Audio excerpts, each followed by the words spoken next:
Hi, welcome to Forex in 4. I'm Mike Conlon for FXEDU, and in the next 4 minutes, I'm going to show you the highlights of where the action is in today's Forex market. So let's get started.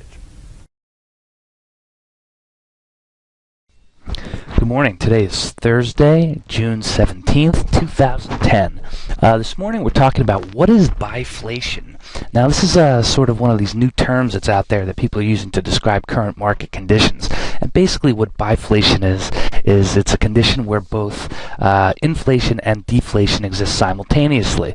Now, the way that it's applying to the markets today is that, we are seeing some commodity inflation and, prices that you pay on a daily basis, stuff like food and energy, right? But we're also seeing deflation, all right, and prices such as the housing market. So this is going to be an important term going forward as central banks around the globe decide how they want to set monetary policy.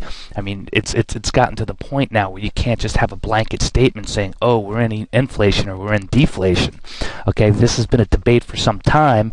And I think, biflation really gives you an example of how you can have both conditions and, what the central bank's going to need to do to combat this. So we had a U.S. Consumer Price Index came out this morning. It declined 0.2%, which was in line with expectations. All right, so, people would say, well, that's showing that we're having some deflation. But, if you're someone who likes to eat or likes to drive or needs to do either of those things, okay, you might think differently about it. So we're going to hear more about this term going forward. I just wanted to introduce it to you so that you know kind of what's going on. Now I just want to take a quick peek here. We're looking at Euro USD. All right. The Euro's higher this morning because Spain had a successful bond auction.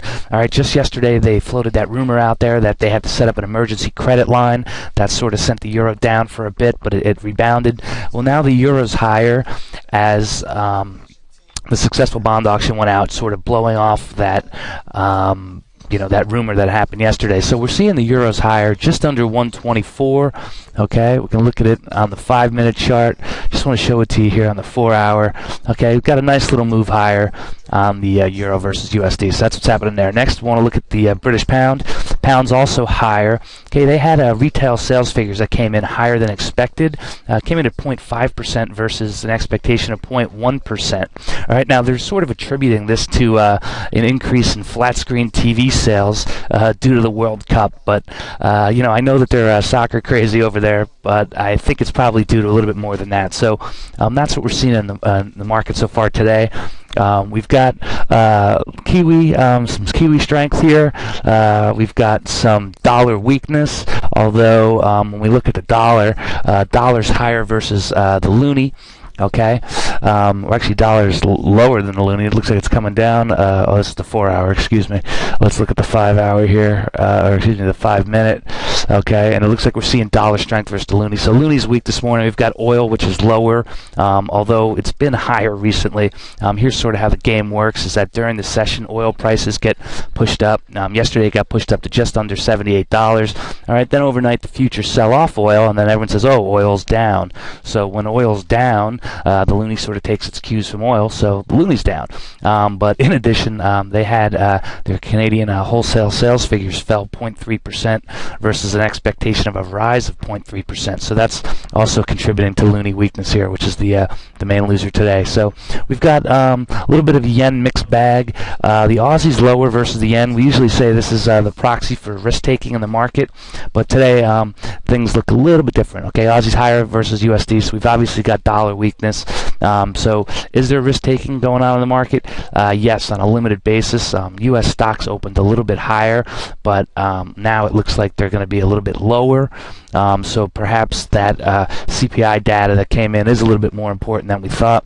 Also in the U.S., we had the initial jobless claims came in higher, 472,000 versus an expectation of 450,000. Okay, so you can see here dollar is losing some traction to the yen, and it's down 0.72% as we speak. So that's what we're seeing in the market. Keep an eye on this new biflation deal. All right, you're going to hear a lot of talk about this going forward as these central banks sort of figure out what to do with policy.